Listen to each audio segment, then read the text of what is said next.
Awalnya aku mengira hanya suara ranting pohon terkena angin, tapi ketukan itu terdengar lagi, pelan, ragu-ragu, seolah orang di balik pintu tidak ingin membangunkan siapapun. Aku perlahan bangkit dari tempat tidur sambil melirik istriku yang masih tertidur nyenyak. Dengan langkah hati-hati, aku membuka pintu sedikit. Dan saat itulah aku langsung terdiam. Di depan pintu berdiri ibu mertuaku. Beliau memakai kardigan tipis sambil memeluk kedua lengannya sendiri karena udara malam terasa dingin. Rambutnya sedikit berantakan. "Aku gak bisa tidur," katanya lirih hampir berbisik. Aku masih bingung harus menjawab apa ketika beliau kembali berkata pelan sambil menunduk. "Temenin ibu di kamar ya. Ibu takut sendirian malam ini." Dan sejak malam itulah, hidupku perlahan berubah menjadi penuh perasaan rumit yang tidak pernah kubayangkan sebelumnya.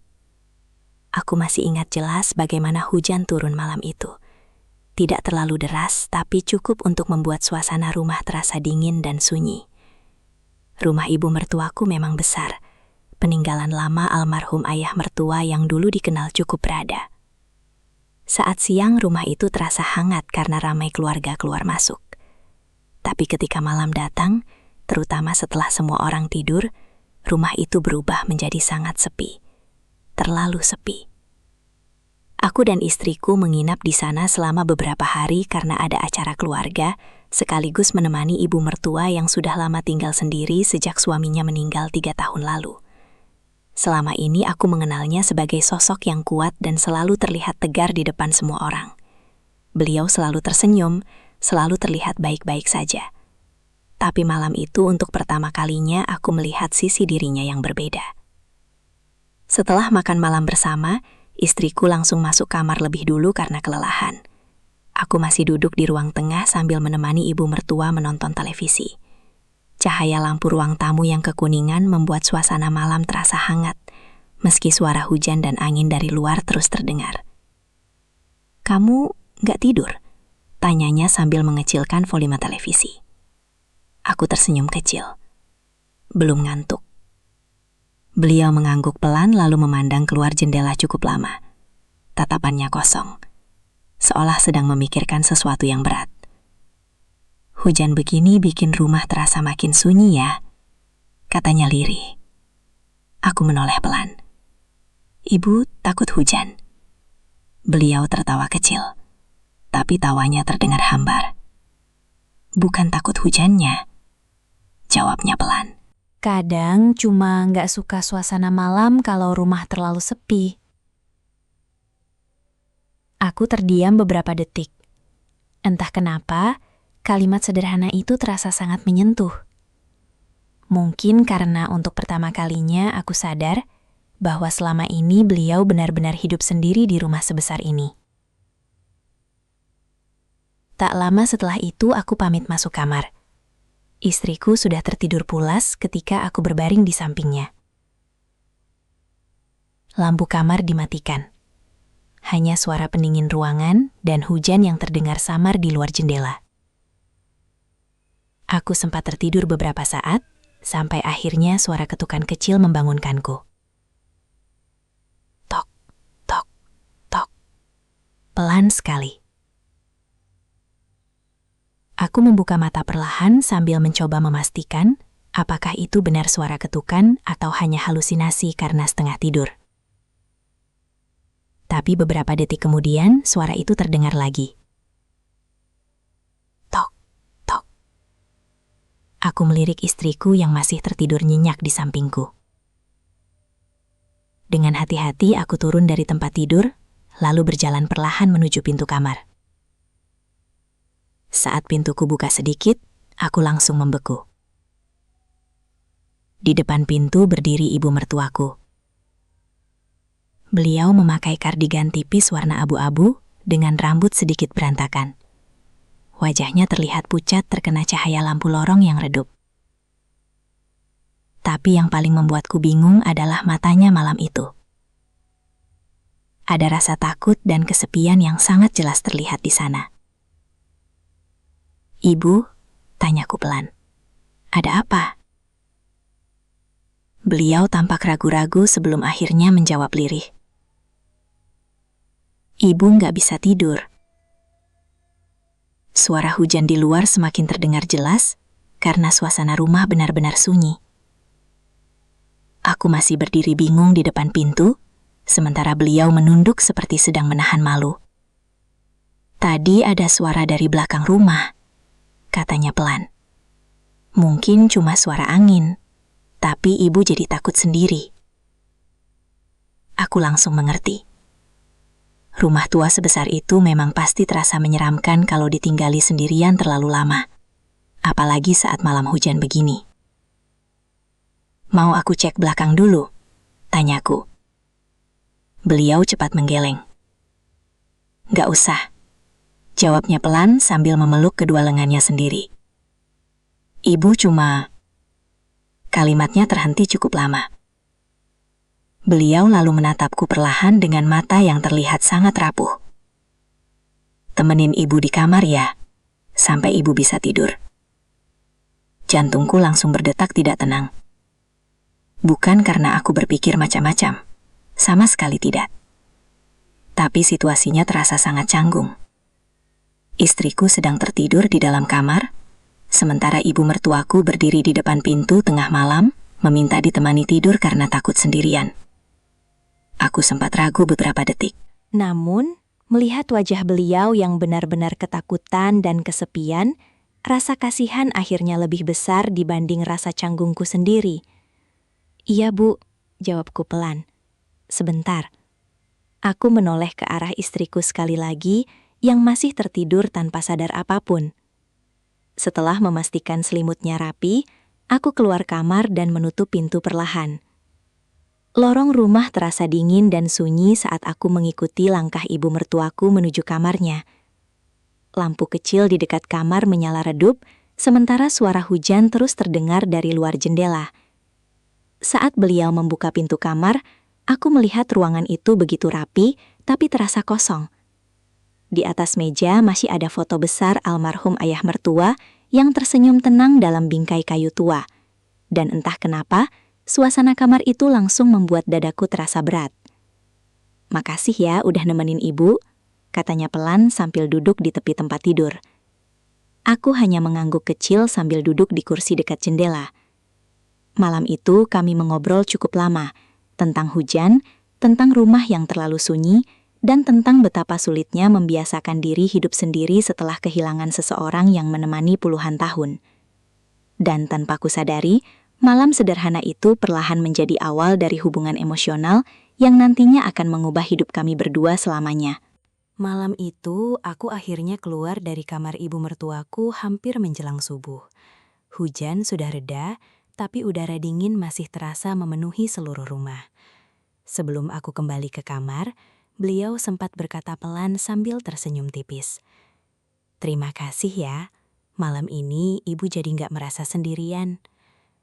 Kalimat sederhana itu terus terngiang di kepalaku, bahkan setelah aku kembali berbaring di samping istriku. Aku memejamkan mata, mencoba tidur lagi, tapi pikiranku justru dipenuhi wajah ibu mertuaku malam itu. Tatapannya yang rapuh, suaranya yang lirih saat meminta ditemani, dan kesepian yang selama ini ternyata disembunyikannya di balik senyum hangatnya setiap hari. Pagi harinya, semuanya terlihat normal seperti biasa. Istriku sibuk membantu di dapur, sementara aku duduk di teras menikmati kopi pagi. Namun ada sesuatu yang terasa berbeda saat ibu mertuaku keluar dari dapur membawa sepiring gorengan hangat, lalu duduk di sampingku. Tidurnya nyenyak, tanyanya pelan sambil tersenyum kecil. Aku sempat gugup sesaat, karena takut istriku mendengar maksud pertanyaan itu dengan cara berbeda. Tapi wajah ibu mertuaku terlihat biasa saja, seolah kejadian semalam hanyalah hal kecil yang tidak perlu dibahas lagi. Lumayan, jawabku singkat. Beliau mengangguk pelan lalu memandang halaman rumah yang masih basah oleh hujan semalam. Angin pagi meniup pelan rambutnya yang tergerai sederhana. Dan anehnya, untuk pertama kalinya aku memperhatikan dirinya lebih lama dari biasanya.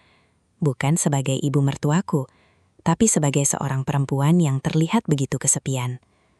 Sejak malam itu, hubungan kami mulai berubah perlahan, tidak terlalu jelas di awal. Bahkan mungkin jika dilihat orang lain semuanya tetap terlihat normal. Tapi aku bisa merasakan ada kenyamanan baru yang tumbuh setiap kali kami berbicara. Ibu mertuaku mulai sering mengajakku duduk mengobrol ketika malam datang, dan istriku sudah tertidur lebih dulu. Kadang kami hanya minum teh hangat di dapur sambil mendengarkan suara jangkrik dari luar rumah. Kadang duduk di ruang tengah menonton acara televisi sampai larut malam. Beliau mulai banyak bercerita tentang hidupnya setelah ayah mertua meninggal. Tentang bagaimana rumah itu terasa sangat kosong setelah kehilangan seseorang yang menemaninya selama puluhan tahun. Yang paling berat itu malam, katanya suatu malam sambil memegang cangkir teh hangat. Kalau siang masih ada aktivitas. Tapi kalau malam datang, rasanya rumah jadi dingin banget. Aku hanya diam mendengarkan. Entah kenapa setiap beliau bercerita seperti itu, dadaku selalu terasa berat. Ada rasa kasihan yang perlahan berubah menjadi sesuatu yang lebih sulit dijelaskan. Dan tanpa sadar, aku mulai menikmati kebersamaan itu. Aku mulai sengaja belum tidur hanya karena tahu beliau biasanya masih duduk sendiri di ruang tengah. Aku mulai terbiasa mendengar suaranya memanggil namaku dari dapur. Bahkan, aku mulai merasa rumah itu terlalu sepi saat beliau tidak ada di dekatku. Suatu malam, hujan turun lagi cukup deras. Listrik rumah tiba-tiba mati membuat suasana menjadi gelap gulita. Istriku sudah tidur sejak tadi, karena sedang kurang enak badan. Aku segera mencari lilin di dapur dan menyalakannya di ruang tengah. Saat itulah ibu mertuaku datang perlahan sambil memeluk kedua lengannya sendiri. Cahaya lilin membuat wajahnya terlihat begitu lembut sekaligus rapuh. "Listrik mati ya?" katanya pelan sambil duduk di sampingku. Aku mengangguk kecil. Hening beberapa detik. Hanya suara hujan dan petir dari luar rumah yang terdengar. Sampai akhirnya beliau berkata lirih tanpa menatapku. "Ibu paling takut suasana kayak gini."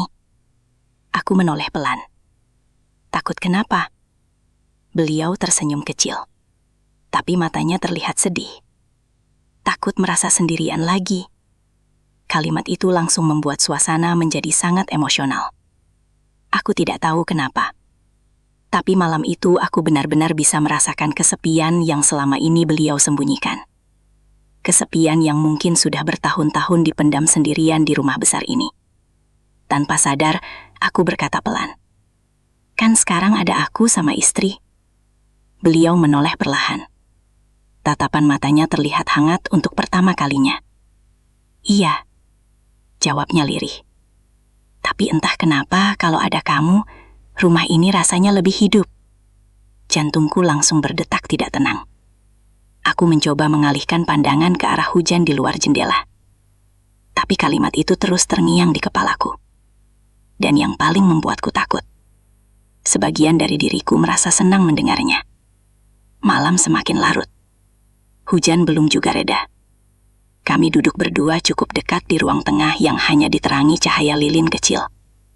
Dan saat petir besar tiba-tiba menyambar cukup keras, ibu mertuaku refleks memegang tanganku erat karena kaget. Hanya beberapa detik sebenarnya.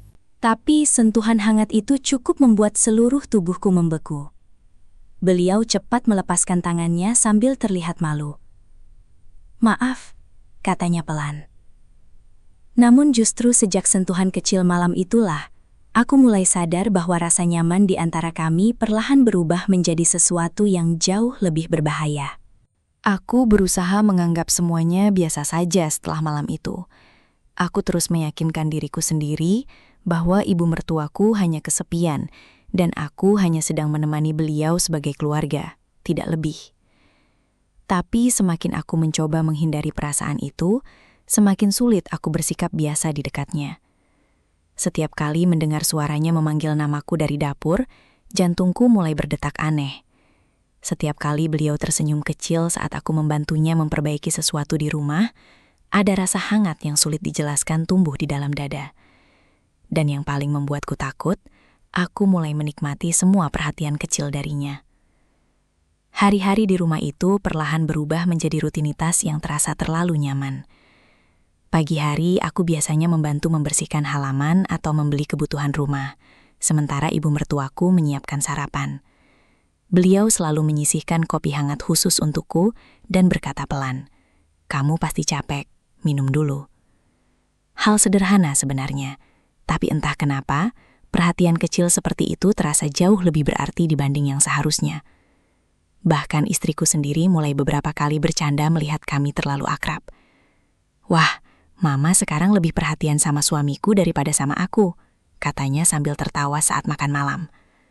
Aku langsung gugup sendiri mendengar candaan itu, tapi ibu mertuaku hanya tersenyum kecil sambil berkata santai, "Ya karena dia paling rajin bantuin Mama." Meski terdengar biasa, aku bisa merasakan ada tatapan berbeda dari beliau malam itu.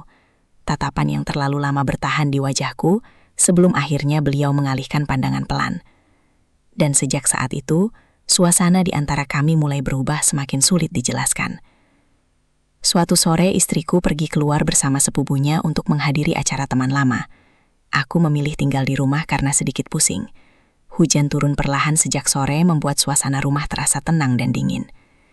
Aku sedang duduk sendirian di ruang tengah ketika ibu mertuaku datang membawa teh hangat, lalu duduk di sofa seberangku. "Kamu sakit?" tanyanya pelan. "Cuma agak pusing." Beliau langsung terlihat khawatir. Tanpa banyak bicara, beliau mendekat lalu menempelkan telapak tangannya ke dahiku untuk memastikan suhu tubuhku. Dan saat itulah aku benar-benar kehilangan ketenanganku. Sentuhan lembut itu terasa terlalu hangat, terlalu perhatian. Bahkan aroma tubuhnya yang samar saat berada dekat denganku membuat pikiranku mendadak kacau. "Nggak panas sih," katanya lirih sambil tersenyum kecil. Tapi wajah kamu pucat. Aku menelan ludah pelan sambil menghindari tatapannya. Karena jujur saja, saat itu aku mulai takut tidak bisa lagi mengendalikan perasaanku sendiri. Malam harinya hujan turun semakin deras. Istriku mengabari bahwa dirinya mungkin pulang cukup larut karena jalanan macet dan hujan besar. Rumah kembali terasa sunyi. Aku dan ibu mertuaku akhirnya duduk bersama di teras belakang sambil mendengarkan suara hujan. Lampu taman yang redup membuat suasana malam terasa begitu tenang sekaligus intim. "Ibu sebenarnya takut sendiri sejak papa nggak ada," katanya tiba-tiba sambil menatap hujan di depan kami. "Tapi akhir-akhir ini rasanya lebih ringan." Aku menoleh perlahan. "Karena ada kamu di rumah." Kalimat itu membuat dadaku langsung sesak. Aku ingin menjawab biasa saja. Ingin menganggap semua ini hanya rasa nyaman sementara. Tapi tatapan mata beliau malam itu terasa terlalu jujur. Terlalu hangat. Dan untuk pertama kalinya, aku mulai merasa bahwa mungkin bukan hanya aku yang merasakan perubahan ini. Hening cukup lama di antara kami. Hanya suara hujan dan angin malam yang terdengar pelan. Sampai akhirnya, ibu mertuaku berkata lirih dengan suara sedikit bergetar. "Kadang, Ibu takut kamu nanti pulang. Terus rumah ini jadi sepi lagi." Aku membeku. Kalimat itu sederhana, tapi terasa seperti sesuatu yang langsung menghantam seluruh pertahananku. Karena diam-diam, aku juga mulai takut kehilangan kebiasaan kecil bersama beliau setiap hari. Aku mulai takut tidak bisa lagi mendengar suaranya setiap malam. Takut rumah ini kembali terasa asing jika suatu saat aku dan istriku pulang. Dan yang paling menakutkan, aku mulai merasa bahwa bahagiaku perlahan bergantung pada kehadirannya. Hujan malam itu turun semakin deras. Udara terasa dingin hingga ibu mertuaku sedikit menggigil. Tanpa sadar aku mengambil selimut tipis di kursi belakang, lalu menyelimutinya pelan. Beliau menatapku cukup lama setelah itu. Tatapan yang membuat jantungku berdetak semakin kacau. "Kenapa kamu baik banget sama ibu?" tanyanya lirih. Aku terdiam. Karena aku sendiri tidak lagi tahu jawabannya. Dan beberapa detik kemudian, saat petir besar menyambar cukup keras hingga membuat beliau refleks memeluk lenganku erat, aku akhirnya sadar satu hal yang paling berbahaya dalam hidupku. Aku mulai jatuh cinta pada ibu mertuaku sendiri. Kesadaran itu menghantamku begitu keras malam itu. Saat ibu mertuaku masih memeluk lenganku karena kaget mendengar suara petir, aku bisa merasakan tubuhku menegang menahan perasaan yang semakin sulit dikendalikan. Hujan turun deras di depan teras belakang. Angin malam bertiup dingin. Sementara suasana di antara kami terasa begitu dekat. hingga membuat napasku sendiri tidak tenang. Beliau perlahan melepaskan pelukannya, lalu menunduk malu. "Maaf," bisiknya lirih. Namun justru rasa bersalah di wajahnya membuat dadaku semakin sesak. Karena di saat beliau merasa tidak enak, aku malah sibuk berjuang melawan perasaan yang mulai tumbuh terlalu dalam. Malam itu, aku hampir tidak bisa tidur. Aku terus memikirkan semua kebersamaan kami beberapa minggu terakhir. Cara beliau selalu menungguku bangun pagi untuk sarapan bersama. Cara beliau tersenyum kecil setiap aku membantu pekerjaan rumah. Dan cara matanya terlihat jauh lebih hidup sejak aku dan istriku tinggal di rumah itu. Semua hal kecil itu perlahan membuatku merasa dibutuhkan. Dan tanpa sadar, aku mulai menjadikan perhatian beliau sebagai sesuatu yang selalu kutunggu setiap hari. Namun yang paling membuatku takut, aku mulai merasa cemburu. Setiap kali istriku terlalu sibuk bermain ponsel dan tidak memperhatikan ibunya, aku merasa kasihan. Setiap kali ibu mertuaku duduk sendirian menatap hujan malam dari jendela, aku selalu ingin menemaninya. Bahkan aku mulai merasa tidak suka membayangkan suatu hari kami harus pulang dan meninggalkan beliau sendiri lagi di rumah besar itu. Aku tahu semua ini salah. Tapi semakin aku mencoba menjauh, semakin kuat rasa nyaman itu menarikku kembali. Dan semuanya menjadi jauh lebih rumit ketika istriku harus pergi keluar kota selama beberapa hari karena urusan pekerjaan mendadak.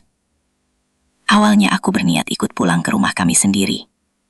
Tapi ibu mertuaku menahan dengan alasan rumah akan terlalu sepi jika beliau sendirian lagi. "Temanin ibu beberapa hari aja," katanya pelan sambil tersenyum kecil. "Rumah ini terlalu sunyi kalau malam." Aku seharusnya menolak, aku tahu itu. Tapi pada akhirnya aku tetap tinggal. Dan keputusan itulah yang perlahan menghancurkan seluruh batas yang selama ini masih berusaha aku jaga.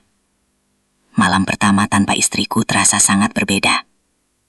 Rumah itu menjadi jauh lebih tenang dari biasanya. Setelah makan malam, aku dan ibu mertuaku duduk bersama di ruang tengah sambil menonton televisi. Tidak banyak bicara. Tapi justru diam itu terasa semakin berbahaya. Sesekali aku menangkap beliau diam-diam menatapku cukup lama sebelum akhirnya mengalihkan pandangan pelan. Dan anehnya, tatapan itu justru membuatku semakin tidak tenang. Hujan kembali turun malam itu. Seolah cuaca selalu datang di saat suasana hati kami sedang kacau. Listrik rumah tiba-tiba padam cukup lama hingga seluruh rumah gelap gulita. Aku segera mencari lilin di dapur sementara ibu mertuaku berdiri dekat pintu ruang tengah dengan wajah sedikit panik. "Aku nggak suka suasana begini," katanya lirih. Aku menyalakan lilin lalu meletakkannya di meja. Cahaya kecil berwarna kuning itu membuat wajah beliau terlihat begitu lembut dan rapuh. Rambutnya sedikit berantakan karena angin malam, sementara matanya terlihat berkaca-kaca menahan sesuatu yang sudah lama dipendam. "Aku capek pura-pura kuat terus," katanya tiba-tiba. Aku langsung terdiam. Beliau perlahan duduk di sofa lalu menunduk sambil menggenggam kedua tangannya sendiri. "Semua orang pikir ibu baik-baik aja sejak papa nggak ada," lanjutnya pelan. "Padahal tiap malam rumah ini terasa kosong banget." Suara beliau mulai bergetar. "Aku cuma nggak mau kelihatan lemah di depan anak-anak." Dadaku langsung terasa sesak melihatnya seperti itu. Untuk pertama kalinya, aku benar-benar melihat seluruh kesepian yang selama ini beliau sembunyikan sendirian. Tanpa berpikir panjang, aku langsung duduk di sampingnya lalu menggenggam tangannya pelan untuk menenangkan. Dan beberapa detik kemudian, beliau tiba-tiba menangis di bahuku. Aku membeku seketika. Tubuh beliau gemetar pelan menahan tangis yang mungkin sudah terlalu lama dipendam. Sementara aku hanya bisa diam memeluknya perlahan sambil mencoba menenangkan diri sendiri yang justru semakin kacau. "Aku takut sendiri," bisiknya lirih di dadaku. "Aku takut suatu hari semua orang pergi, dan rumah ini tinggal kosong lagi." Kalimat itu hampir menghancurkan seluruh pertahananku. Aku memeluknya sedikit lebih erat tanpa sadar. Dan malam itu, di tengah rumah gelap yang hanya diterangi cahaya lilin dan suara hujan deras di luar, aku akhirnya menyadari sesuatu yang paling berbahaya. Aku tidak lagi sekadar merasa kasihan pada ibu mertuaku. Aku sudah mencintainya terlalu dalam, sampai rela kehilangan diriku sendiri demi tetap berada di sisinya. Malam itu aku tidak tidur. Hujan masih turun di luar, seperti tidak ingin memberi ruang bagi pikiranku untuk tenang. Aku duduk di tepi ranjang, menatap langit-langit kamar yang gelap, mencoba merapikan semua kekacauan yang terjadi di dalam kepalaku. Aku tahu satu hal pasti. Kalau aku terus tinggal di rumah itu tanpa batas yang jelas, semuanya akan semakin rumit. Bukan hanya untukku, tapi juga untuk ibu mertuaku dan keluargaku sendiri. Pagi harinya, aku akhirnya mengambil keputusan. Dengan langkah berat, aku keluar dari kamar dan melihat ibu mertuaku sudah duduk di ruang tengah. Beliau sedang merapikan tanaman kecil di dekat jendela, tapi gerakannya terlihat tidak fokus. Seolah beliau sudah tahu akan ada sesuatu yang berubah hari itu. "Kamu mau pulang?" tanyanya pelan tanpa menoleh. Aku terdiam beberapa detik sebelum mengangguk. "Iya, Bu," jawabku lirih. Ruangan itu langsung terasa lebih sunyi dari biasanya. Bahkan suara jam dinding pun terdengar lebih jelas. Beliau berhenti merapikan tanaman itu. Tangan kecilnya terdiam di udara, sebelum akhirnya diletakkan perlahan di pangkuan. "Aku ngerti," katanya pelan. Tapi suaranya tidak terdengar baik-baik saja. Ada jeda panjang sebelum beliau melanjutkan. "Mungkin memang harusnya begitu dari awal." Aku tidak langsung menjawab, karena aku tahu di balik kalimat itu ada sesuatu yang jauh lebih dalam dari sekadar pengertian. Ada kehilangan yang sedang ditahan. Ada kesepian yang baru saja kembali dibuka. Aku berjalan perlahan ke arah pintu. Setiap langkah terasa berat, seperti meninggalkan sesuatu yang selama ini diam-diam menjadi bagian dari hidupku. Saat tanganku menyentuh gagang pintu, aku mendengar suara beliau pelan dari belakang. "Terima kasih." Aku menoleh. Beliau tersenyum kecil. Senyum yang sama seperti pertama kali aku melihatnya sebagai sosok yang kuat. Tapi kali ini, senyum itu terasa berbeda. Lebih tenang, tapi juga lebih kosong. "Terima kasih sudah pernah nemenin ibu," lanjutnya. Aku hanya mengangguk pelan. Karena kalau aku membuka mulut saat itu juga, mungkin aku tidak akan bisa pergi. Dan akhirnya aku melangkah keluar dari rumah itu. Hujan pagi masih tersisa di jalanan. Udara terasa dingin, tapi anehnya justru terasa lebih ringan dibanding yang ada di dalam rumah itu. Semua kenangan tentang malam-malam hujan, obrolan di ruang tengah, teh hangat di dapur, dan tatapan mata penuh kesepian itu terus muncul tanpa henti. Aku baru menyadari satu hal penting setelah semuanya berakhir. Kadang, kita tidak jatuh cinta pada orang yang salah.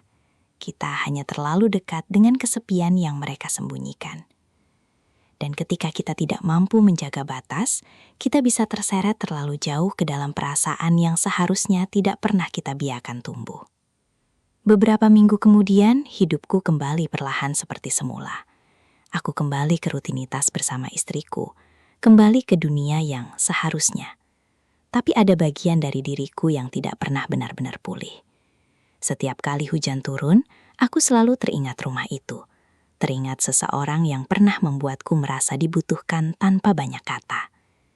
Dan di dalam hati kecilku, aku akhirnya memahami satu pelajaran paling pahit dalam hidupku.